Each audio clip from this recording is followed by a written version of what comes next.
Alhamdulillah, salatu wassalamu ala rasulillah wa ala alihi wa ashabihi wa man tabi'ahum bi ihsanin ila yaumiddin wa ba'du.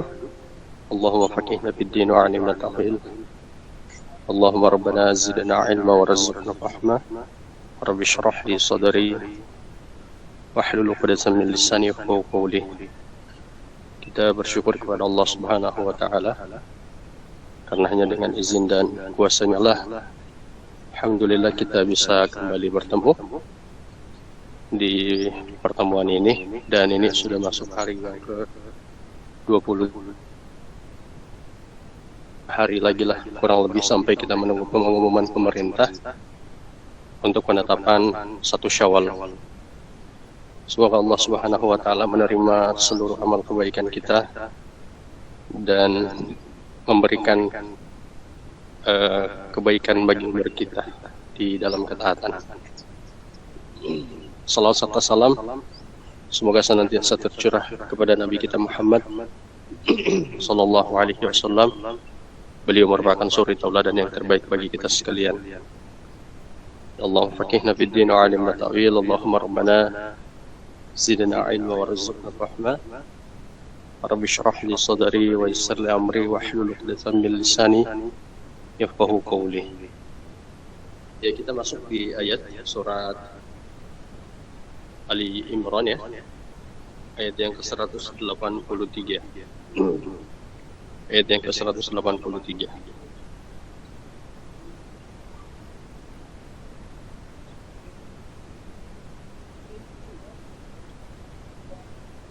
Ya, silakan dibagikan admin.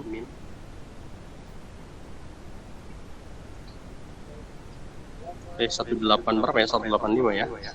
Mohon maaf, bukan 183 tapi 185. Ya, ini dilihat saja di ayat, ya di layar sudah dibagikan. Allah Subhanahu wa taala berfirman, kullu nafsin dha'iqatul maut wa innama tuwaffuna ujurakum yaumal qiyamah. Faman zuhziha 'anil nari wa udkhilal jannata faqad faz wa mal hayatud dunya illa mata'ul ghurur. Ya, Allah sebutkan dalam ayat ini, kullu nafsin dha'iqatul maut. Setiap yang bernyawa akan merasakan mati. Jadi setiap yang bernyawa itu akan merasakan mati. Semuanya. Jadi semua yang bernyawa ini akan merasakan mati. Dan berkaitan dengan masalah penciptaan, itu ada dua.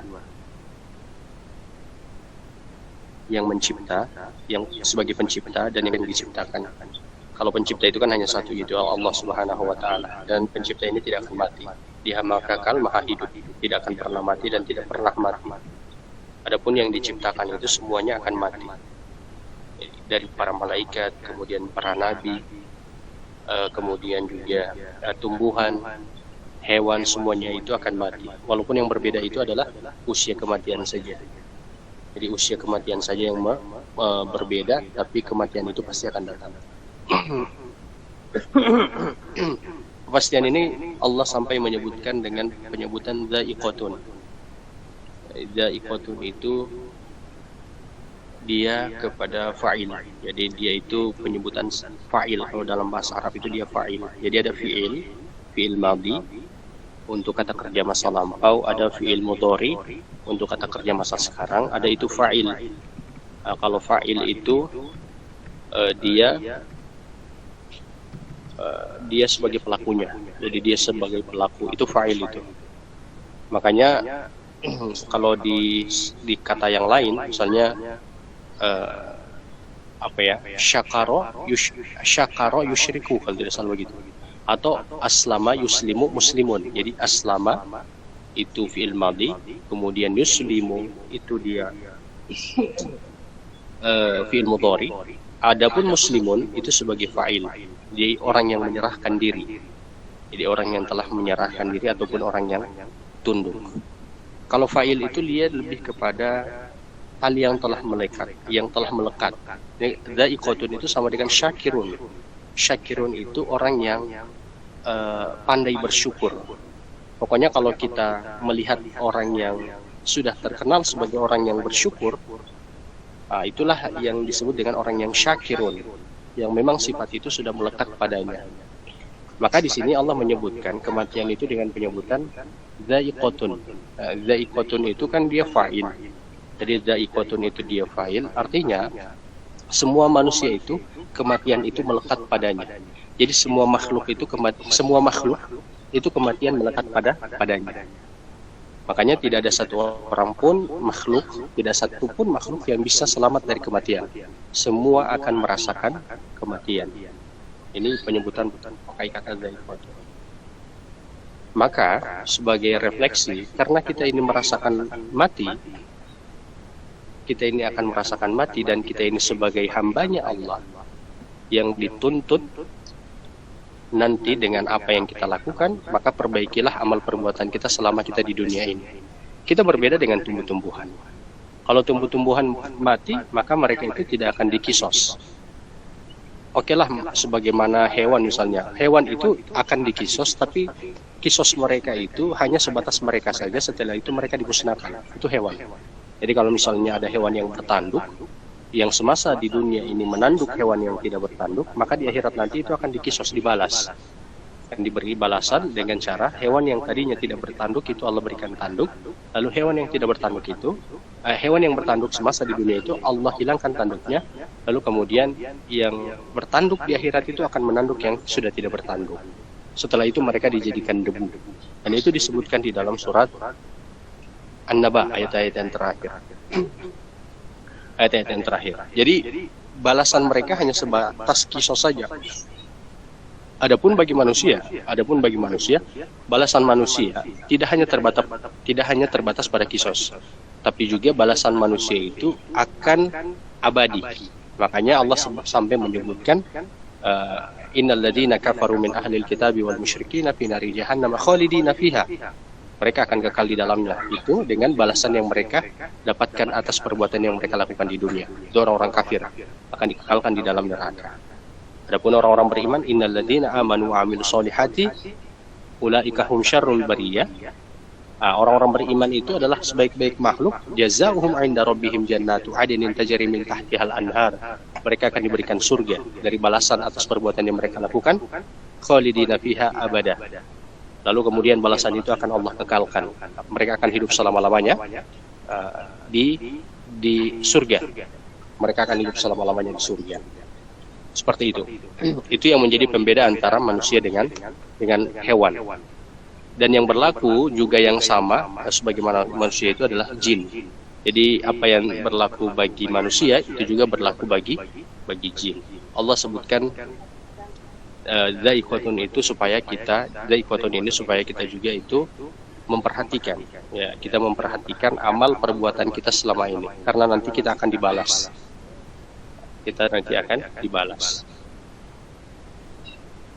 Kemudian Allah katakan wa innama tuwaffawna ujurakum yaumal qiyamah. Dan hanya pada hari kiamat sajalah diberikan dengan sempurna balasan kalian ataupun balasanmu. Jadi di hari kiamat itu, di akhirat nanti itu, balasan itu baru akan disempurnakan.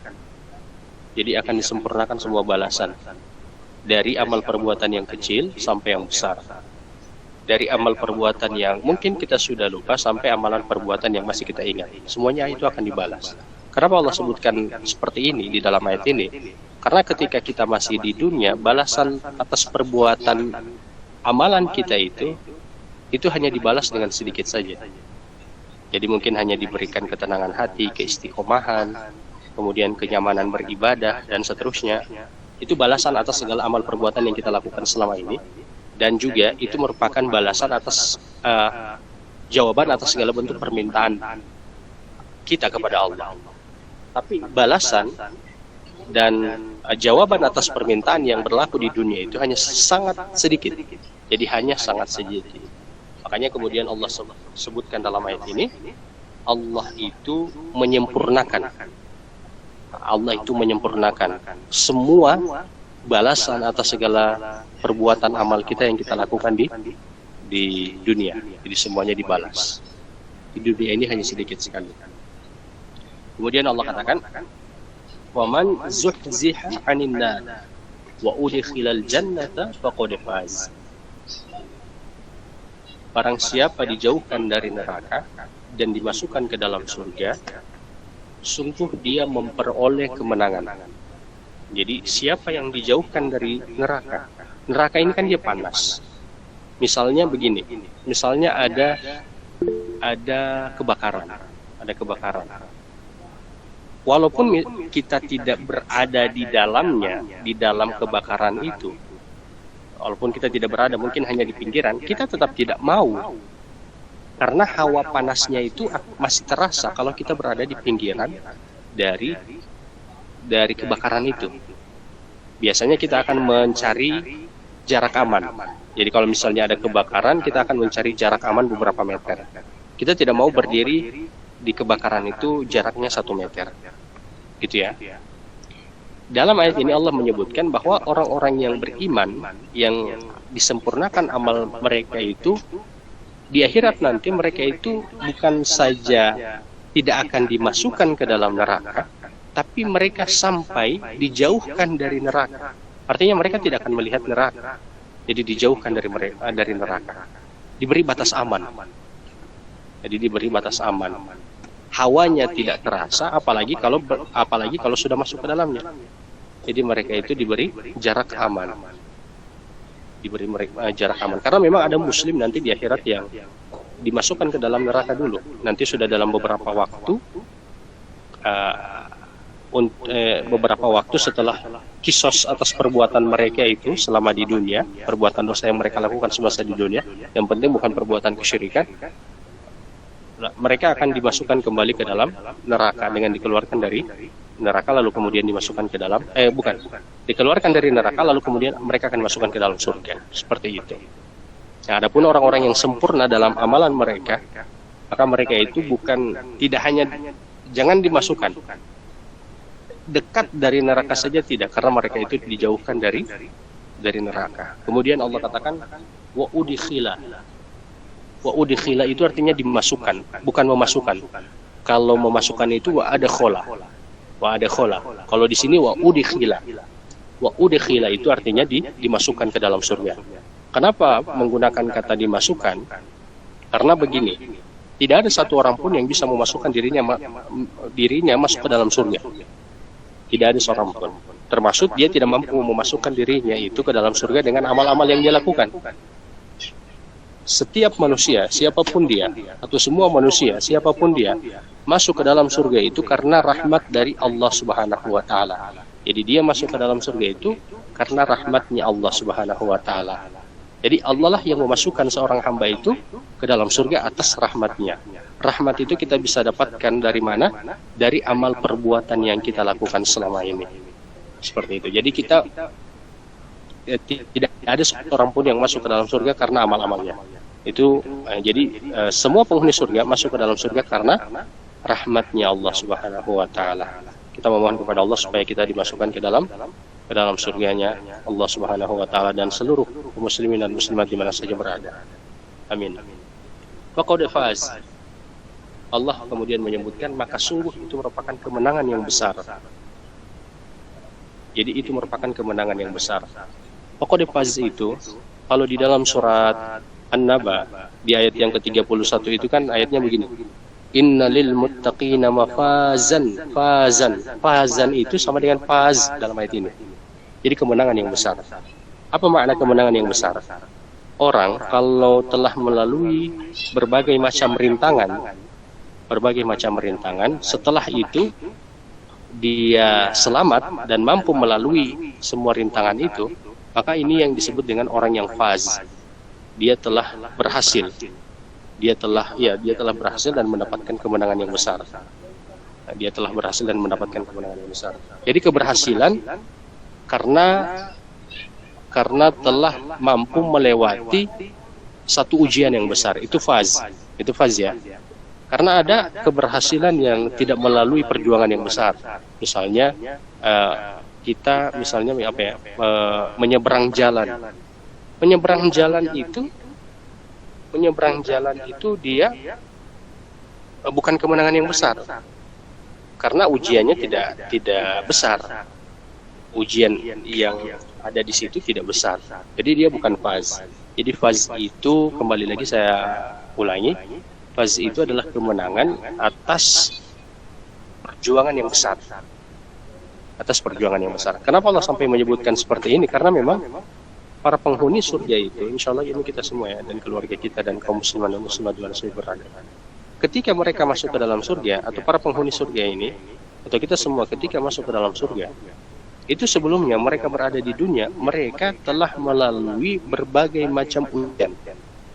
Jadi berbagai macam ujian. Ada yang diuji dengan dirinya secara pribadi, sakitkah dan lain-lain. Ada yang diuji dengan pasangannya, ada diuji dengan anaknya, ada diuji di lingkungan pekerjaannya, ada yang diuji dengan orang tuanya dan lain-lain. Ada yang diuji dengan ekonomi. Nah itu ujian semua itu ketika di dunia datang silih berganti. Nah, nanti sebentar ini ujian ini akan Allah sebutkan. Jadi ujian ini dia datang silih berganti di dunia. Belum selesai ujian yang satu, biasanya akan datang lagi ujian yang lain. Baru selesai ujian yang satu, biasanya langsung lagi datang ujian yang lain. Seperti itu, dia silih berganti. Dan ujian itu bukan hanya satu saja, biasanya akan ada 2, 3 dan seterusnya.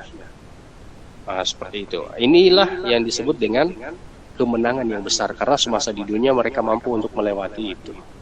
Mereka tidak menjadi orang yang akhirnya terbawa arus dengan ujian tersebut. Mereka berbalik atas dasar ujian itu, mereka kemudian melakukan kemaksiatan atau perbuatan-perbuatan dosa.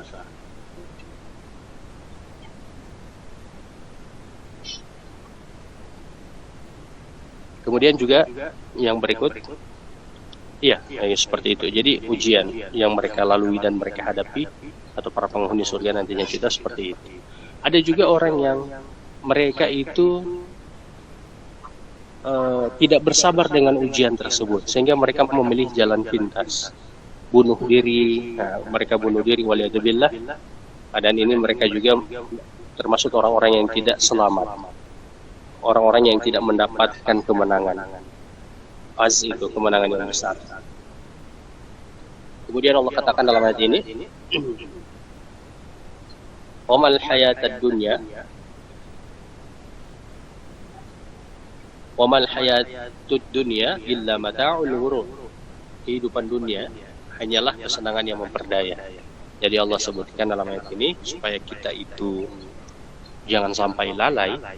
Allah mengingatkan bahwa dunia ini gurur, kesenangan yang memperdaya. Kesenangan gurur itu sama dengan ini, ya. Kita misalnya orang yang memanfaatkan sesuatu. Nah, jadi apabila ada orang yang mengambil kesempatan atas orang lain semasa orang itu lalai. Jadi semasa orang itu lalai. Biasanya kan ada anak-anak yang dijaga orang tuanya. Dijaga orang tua dan diawasi ini anaknya. Kemudian orang tuanya ini lalai, dia pegang HP. Jadi anaknya ini dijaga supaya tidak mau kemana-mana. Katakanlah dikasih tidur begitu. Lalu kemudian ayahnya ini, misalnya ayahnya yang kasih tidur atau orang tuanya yang kasih tidur ini pegang HP. Dia pegang HP.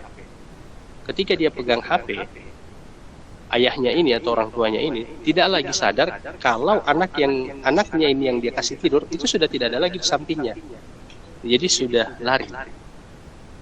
Nah, seperti itu gurur.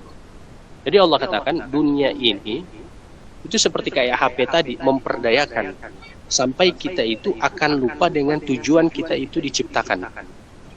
Nah, jadi gurur itu seperti itu. Hati-hati dengan dunia.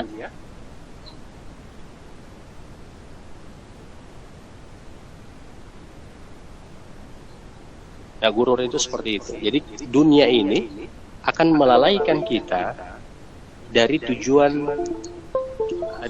kita diciptakan. Akan melalaikan kita dari tujuan kita diciptakan. Makanya ada orang yang terlalaikan dengan pekerjaannya sehingga dia tidak beribadah, tidak sholat 5 waktu. Ada orang yang terlalaikan dengan ekonomi, jadi dia terbawa arus oleh ekonomi, dan dia tidak lagi memperhatikan kehalalan dan keharaman dari apa yang dia cari, dari rezeki yang dia cari. Gitu. Ada orang yang pokoknya dia terlalaikan oleh dunia sehingga dia tidak lagi memberikan waktunya untuk belajar agama. Karena dia tidak belajar agama, maka kehalalan dan keharaman, kesyirikan dan bid'ah tidak lagi menjadi hal yang jelas bagi dia. Dia akan mudah untuk melakukan itu semua.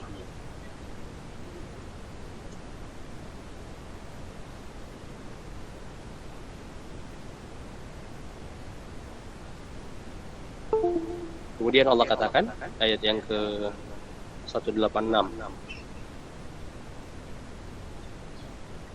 Masya Allah, alhamdulillah. Allah katakan, tadabbur ini sudah ada, alhamdulillah ada YouTube-nya. Nanti YouTube-nya itu di-share ke teman-teman. Suruh, insya Allah mereka bisa tertarik dengan metode tadabbur ini. Kemudian Allah katakan, la tubalawunna fi amwalikum wa anfusikum. Ini yang Allah sebutkan kaitan dengan ujian tadi. Allah katakan, kamu pasti akan diuji dengan hartamu dan dirimu. Allah katakan, la tubalawunna. Ada kata la di awal. La itu bermakna sungguh, pasti. Baru di sini juga ada kata nun bertasydid. Jadi nun bertasydid itu sebenarnya ada dua nun di situ. Nun untuk orang yang banyak, artinya kalian semua orang yang banyak, tidak terlepas siapapun dia. Kemudian nun yang kedua itu sampai dia jadi tasydid, ada dua nun di situ. Itu karena itu juga nun itu sebagai taukid, penguat, pasti. Apa artinya? La tubalawun. Ujian ini yang pertama, pasti dia akan terjadi dalam ujian harta ataupun ujian pribadi. Makanya ada yang diuji dengan ekonomi, ada yang diuji dengan dirinya, ada yang diuji hanya salah satunya misalnya, dan lain-lain. Jadi kata la dan nun dalam ayat ini menyebutkan pasti siapapun dia akan diuji. Ini yang pertama. Kemudian yang kedua, la tubalawunna ini dia masuk pada fiil, bukan fiil biasa, bukan kata kerja biasa, tapi kata kerja yang beragam, ada banyak kata di dalamnya, ada banyak huruf di dalamnya. Artinya ujian itu pasti kan tadi dengan la. Yang kedua, akan berlaku terus selama dia hidup. Jadi ujian itu akan berlaku terus selama dia hidup. Jadi semua manusia itu akan ada ujiannya. Kita ini tidak boleh dari ujian. Kita tidak akan bisa menghindar dari ujian. Ujian ini banyak. Ada ujian teman, ada ujian perasaan, ada ujian pikiran. Itu juga masuk ujian-ujian itu semua. Gitu ya. Kemudian yang ketiga, di ayat ini la tubalawunna. Ini jamak untuk semua orang. Artinya siapapun dia, tidak terlepas mau nabi, mau rasul, itu tetap akan diuji. Jadi jangankan nabi dan rasul, jangankan manusia biasa, nabi dan rasul pun itu diuji. Semuanya itu diuji. Maka mustahil bagi orang yang bisa menghindari ujian hidup. Ya, mustahil bagi orang yang bisa menghindari ujian hidup. Kita hanya berdoa kepada Allah supaya Allah itu mempermudah kita untuk melalui semua ujian-ujian kita. Ujian itu akan terasa berat apabila kita tidak membersamainya dengan iman. Tapi kalau kita membersamainya dengan iman kepada Allah, insya Allah ujian itu akan mudah untuk kita lalui, insya Allah. Kemudian Allah katakan amwalikum wa anfusikum. Jadi kita itu akan diuji dengan harta. Ada diuji dengan harta ini ya, diuji dengan ekonomi. Diuji dengan ekonomi. Berkaitan masalah harta. Ada juga orang-orang kaya yang diuji dengan hartanya, ada yang sengketa, ada perampasan, pencurian, rampok dan seterusnya. Ya. Ada juga yang diuji dengan wa anfusikum, diuji dengan pribadi, dengan dirinya. Sakit secara mental, sakit hati, sakit secara fisik. Nah, itu juga diuji dengan itu yang disebut dengan anfusikum, diuji seperti itu. Jadi bisa paham kan kenapa hari ini kita ada ujian, menghadapi ujian, karena Allah menyebutkan seperti ini. Kemudian Allah katakan la tasma'unna minal ladina utul kitaba min qablikum wa minal ladina asyraku adzan katsira.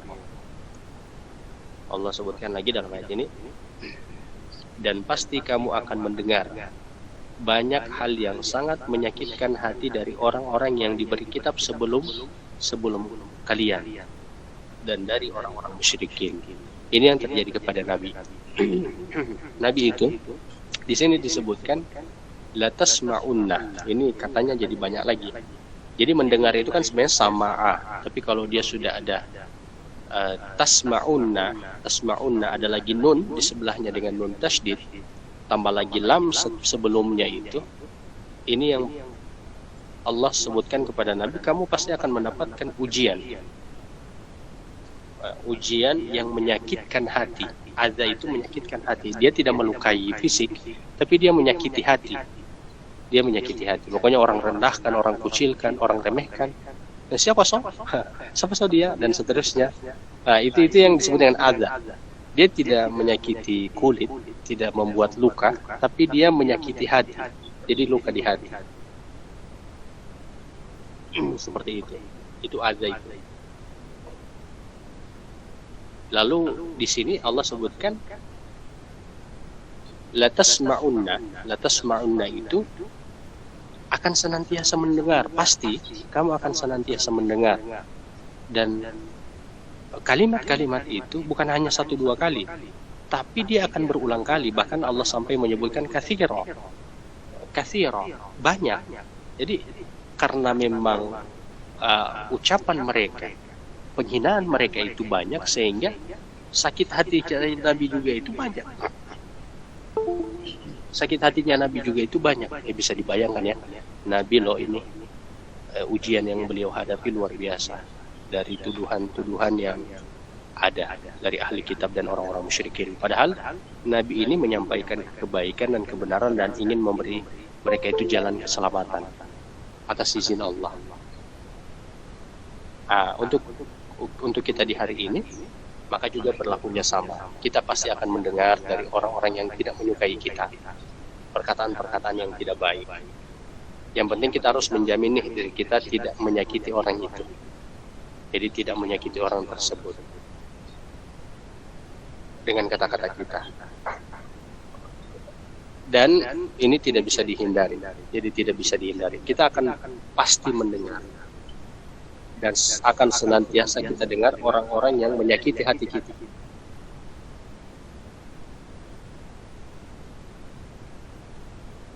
Dan akan menyakiti hati kita. Jadi adza, sakit hati katsira, banyak kali akan menyakiti hati kita. Begitupun orang-orang yang melakukan kebaikan ini, orang-orang melakukan kebaikan, dakwah, pendukung dakwah dan seterusnya. Ada saja kalimat-kalimat ataupun perkataan-perkataan orang yang menyakitkan hati. Dan biasanya datang dari keluarga, waliyadzubillah, datang dari pasangan, waliyadzubillah, datang dari anak-anak, waliyadzubillah, datang dari orang-orang luar, waliyadzubillah. Itu banyak sekali perkataan-perkataan yang menyakitkan hati.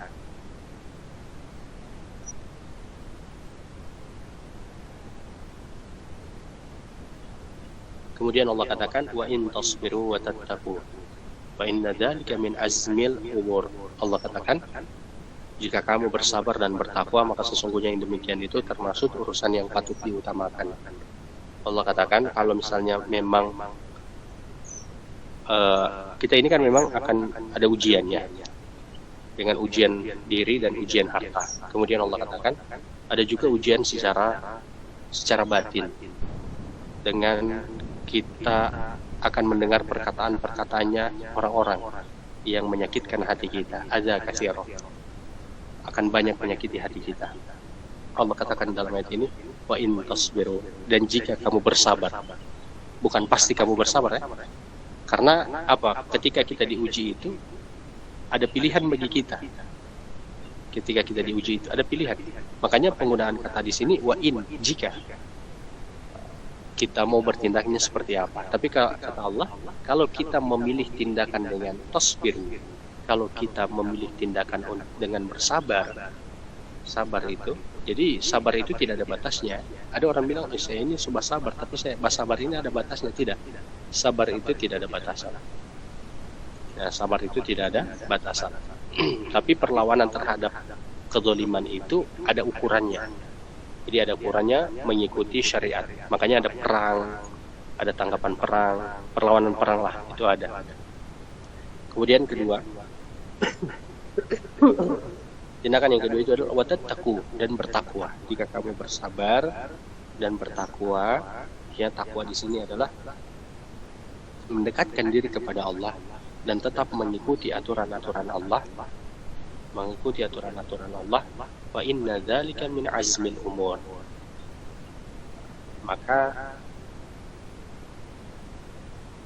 sesungguhnya yang demikian itu merupakan termasuk urusan yang patut diutamakan. Artinya ini perkara-perkara yang memang berat. Kata Allah, sabar dan takwa itu berat. Ada orang yang dia kehilangan kesabaran sehingga dia melakukan tindakan yang tidak benar.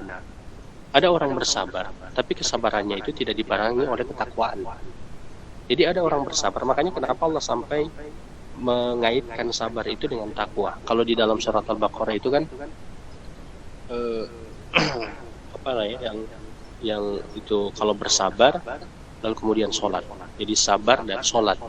Seringkali kita dengar itu, saya lupa ayatnya itu. Jadi kalau sabar, sholat itu. Kalau di sini sabar dan takwa. Apa maknanya? Ada orang bersabar tapi dia tidak bertakwa. Jadi ada orang bersabar tapi dia tidak mendekatkan dirinya kepada Allah. Jadi hanya makna sabar saja. Tapi dia tidak sholat, kemudian dia tidak beramal. Dia mampu mempertahankan semua itu. Ya, dia mampu untuk mempertahankan ocehan ataupun hinaan itu. Dia mampu bertahan dari itu semua. Tapi pertahanannya itu dia tidak barengi dengan ketakwaan. Sehingga kesabaran yang ada atau yang dia lakukan itu kesabaran yang bisa menjadi kesabaran yang sia-sia. Karena dia tidak barengi dengan ketakwaan dan keimanan kepada Allah. Ada kan orang yang dia hina nih. Orang dia hina. Oh iya, dia bersabar. Dia sabar. Misalnya ada orang kaya, kemudian menghina orang-orang yang susah misalnya. Kemudian orang susah ini bersabar. Tapi mereka itu sabar mereka tidak barengi dengan ketaatan kepada Allah. Mereka tidak sholat, mereka tidak berpuasa, seperti itu. Amin ya. Kemudian Allah katakan fa inna dzalika min azmil umur. Yang demikian itu, urusan-urusan ini adalah urusan yang sangat berat, memang sangat berat dilakukan. Jadi sangat berat untuk dilakukan. Tapi inilah merupakan pilihan yang bisa diambil oleh orang-orang yang menjadi penghuni surga.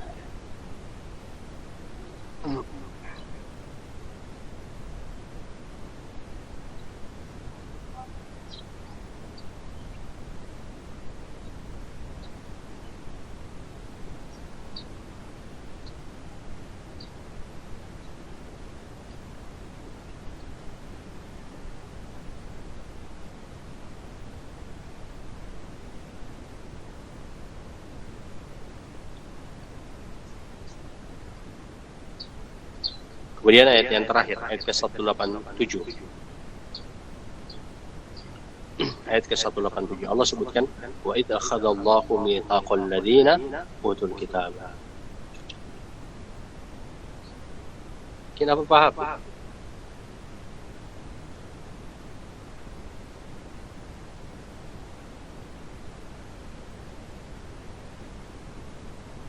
Wa idz akhadallahu mitsaqal ladzina utul kitab. Allah sebutkan dan ingatlah.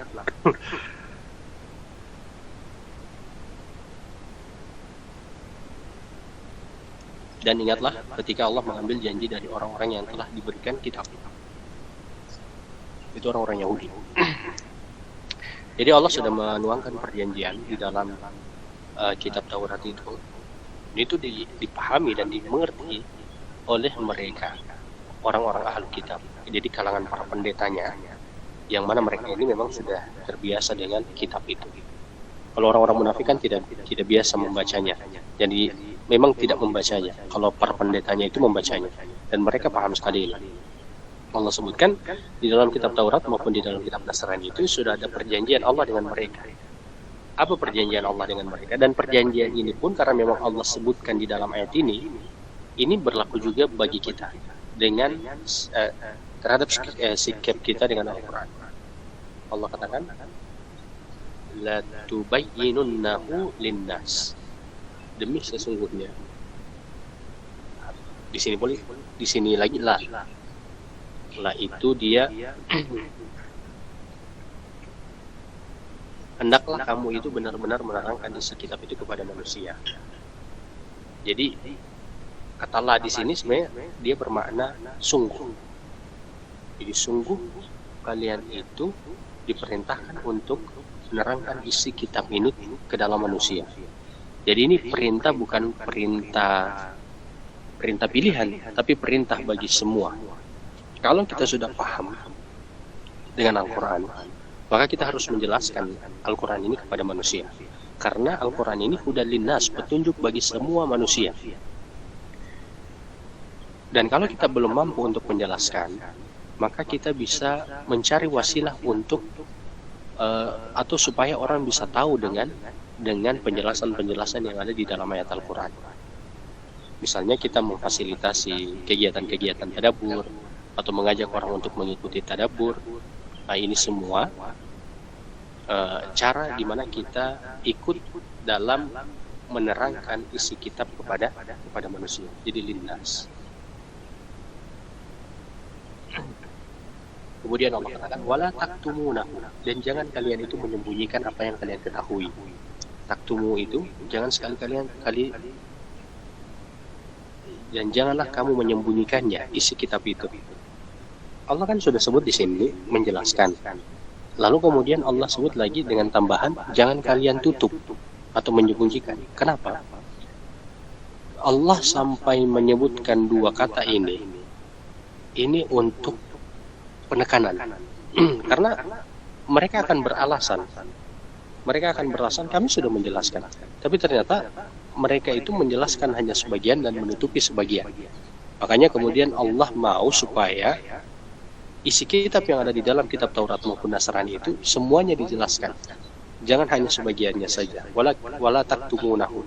Dan ini kita bisa dapati hari ini.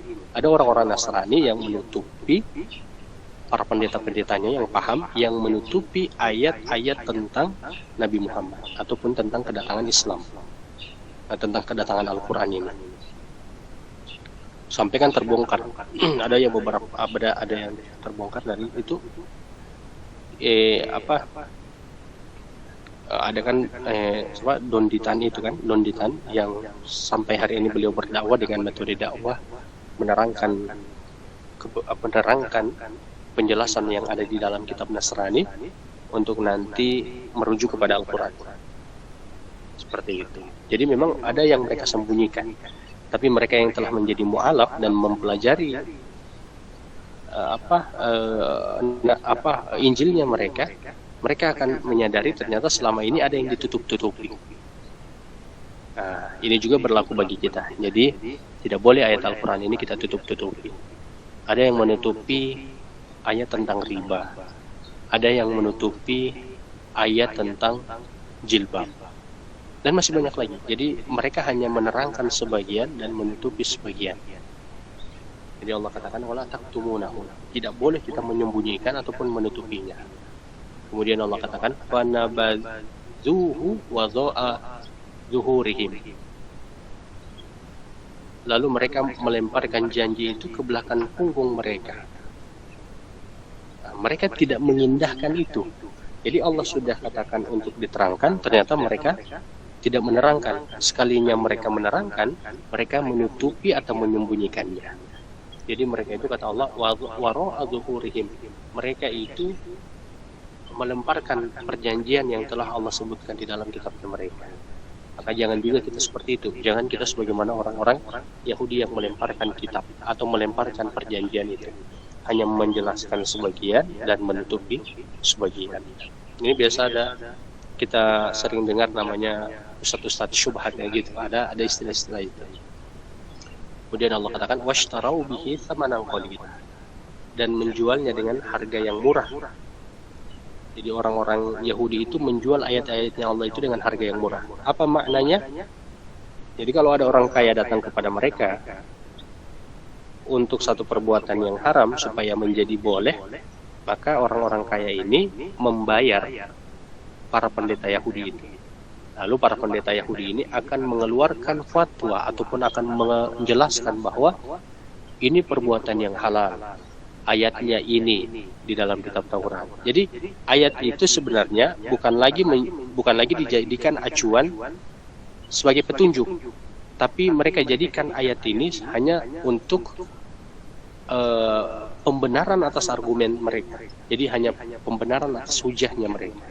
Dan itu juga kita bisa dapati di kondisi kita, di mana ada orang-orang yang menjadikan ayat Al-Quran itu atau menjual ayat-ayat Al-Quran ini. Jadi wa yashtaru bihi tsamanan qalila ini bukan para ustadz yang diberi gaji ya, bukan para guru yang ada di pondok yang diberi gaji ya, bukan itu maknanya. Washtarau bihi tsamanan qalila itu adalah mereka yang mengeluarkan fatwa atau memberikan penjelasan sesuatu yang mana penjelasan itu untuk menghalalkan apa yang Allah haramkan, dengan tujuan supaya mereka mendapatkan dunia, bayaran dari orang yang punya kepentingan dari perubahan kehalalan dan keharaman tersebut. Gitu. Kemudian yang berikut, fabi sama yashtaruna. Maka itu seburuk-buruk jual beli yang mereka lakukan. Kata Allah, apa yang mereka lakukan itu merupakan perbuatan yang buruk. Jadi jual beli yang buruk. Buruk sekali, karena yang mereka perjualbelikan ini adalah ayat-ayatnya Allah. Jadi jual beli di sini bukan makna haram untuk menggaji guru agama, bukan makna haram untuk menggaji para guru yang ada di pondok, bukan itu ya. Tapi yang disebutkan di sini buruknya jual beli itu sebagaimana yang saya sebutkan tadi. Mereka menukar kehalalan dan keharaman karena memang kepentingan duniawi. Mereka mendapatkan sedikit bagian dari semua itu, sedikit bagian harta dari pemberian orang-orang yang memiliki kepentingan. Mungkin hanya demikian pembahasan kita di kesempatan kali ini. Kalau ada pertanyaan dipersilahkan.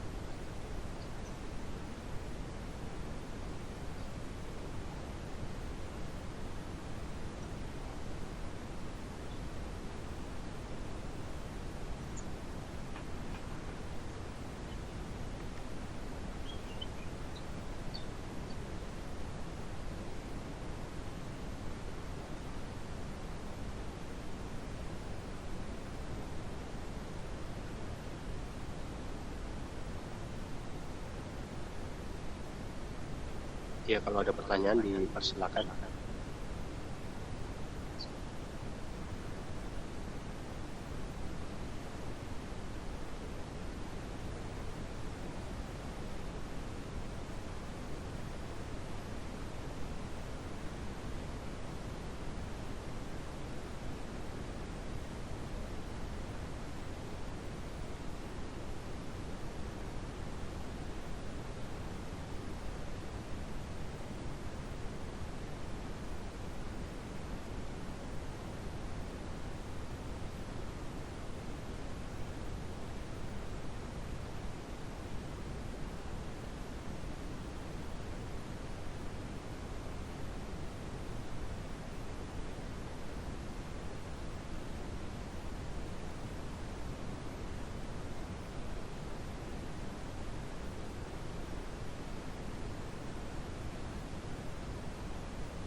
Baik, sudah ada yang bertanya. Apakah ada azab ketika masih hidup di dunia, Ustaz? Misalnya ada orang yang sering bertingkah yang tidak baik, kemudian apa yang dia lakukan kepada orang lain itu berbalik kepada dirinya sendiri. Jadi di dunia ini selain azab ada yang namanya itu cobaan dan juga teguran. Tinggal nanti dilihat bagaimana orang itu sebelumnya. Jadi bagaimana orang itu sebelumnya. Di antara adab itu, di antara adab bagi kita hari ini sebagai para penuntut ilmu, sebagai pembelajar, dihilangkan keistiqomahan. Dihilangkan keistiqomahan. Kemudian yang kedua, munculnya rasa malas belajar, rasa malas beramal. Itu juga disebut dengan adab. Adab itu adab bagi para penuntut ilmu atau orang-orang yang sebelumnya sudah memperbaiki diri. Jadi hilang istiqomah, hilang ketenangan, munculnya rasa malas belajar, rasa malas beramal. Seperti itu.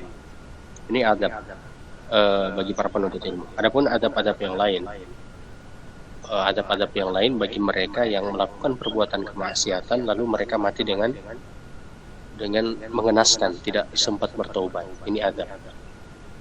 Kapan dia menjadi teguran?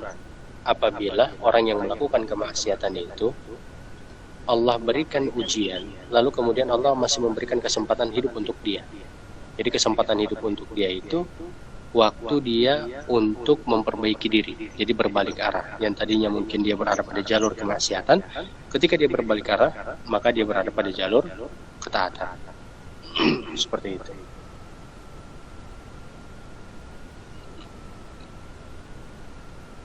Bagaimana ada orang yang sering bertingkah yang tidak baik, kemudian apa yang dia lakukan kepada orang lain itu berbalik kepada dirinya sendiri. Nah itu tadi, ini berlakunya sebagai teguran bagi dia. Kalau dia masih diberikan waktu untuk hidup. Tapi kalau dia sudah tidak diberikan waktu untuk hidup, mati dengan azab itu, maka inilah yang disebut dengan azab, bukan sebagai teguran. Karena dia mati atas kezaliman dan tidak sempat bertaubat. Waliyadzubillah.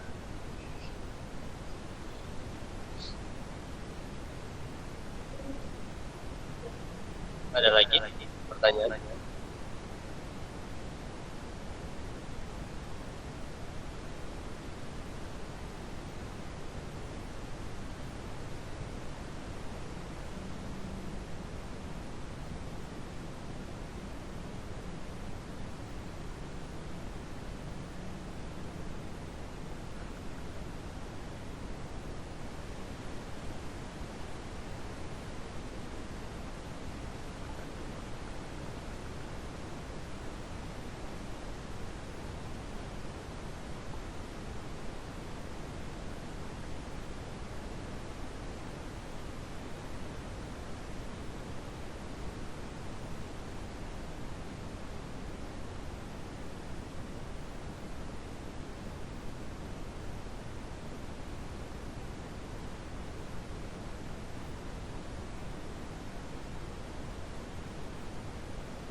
Kapan waktu yang tepat untuk menyalurkan zakat fitrah? Waktu yang tepat yang paling afdol itu sebelum pelaksanaan sholat id. Tapi mungkin itu terlalu mepet, jadi dia bisa disalurkan sehari sebelum sholat id atau 2 hari sebelum sholat id. Jadi dia waktunya itu 2 hari sebelum sholat id sampai nanti sebelum pelaksanaan sholat id. Bagaimana cara menyikapi saat kita tahu dan sadar sama orang yang tidak memberikan hak kita bermuamalah? Kalau misalkan kita biarkan, nanti orang itu merasa dia benar dan akan berbuat seperti itu terus. Sedangkan kalau mau disampaikan, takutnya jadi masalah.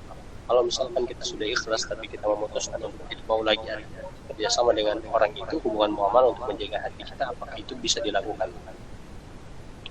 Jadi hak-hak kita itu di dalam ayat Al-Quran tidak boleh hanya sekedar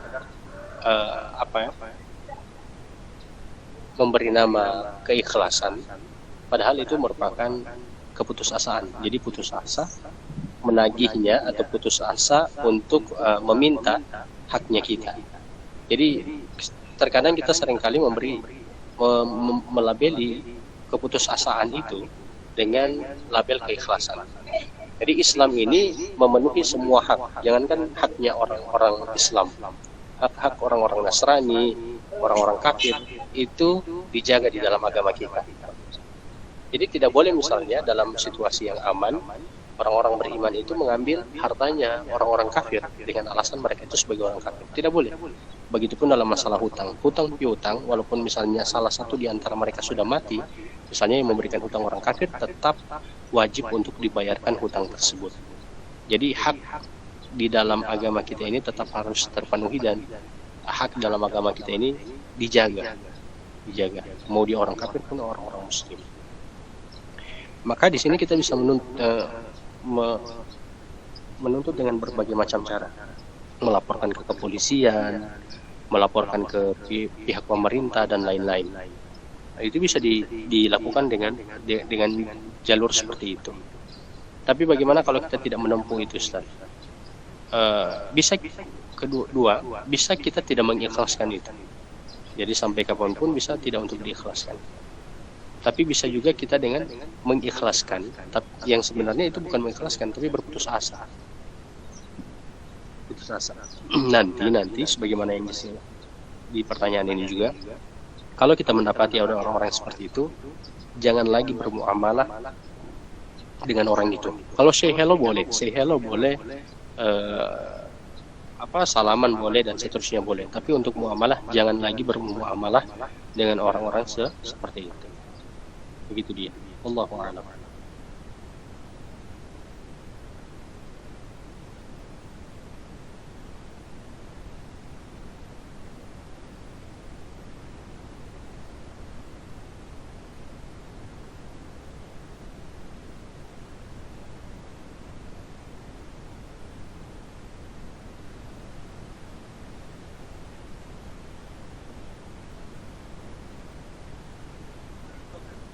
Kalau bisa dibawa karena memang sudah sakit menahun, maka bawa saja.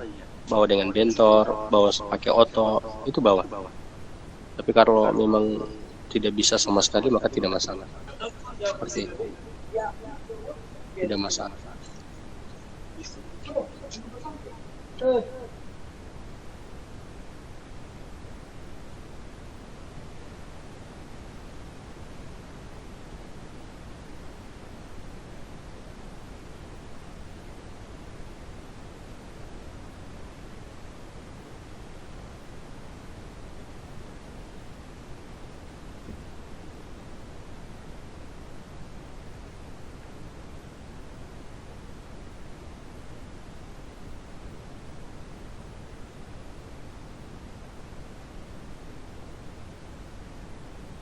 Oke. Seperti itu. Jadi kalau memang dalam kondisi orang tua sakit lalu tidak ada kendaraan, boleh untuk tidak melaksanakan sholat.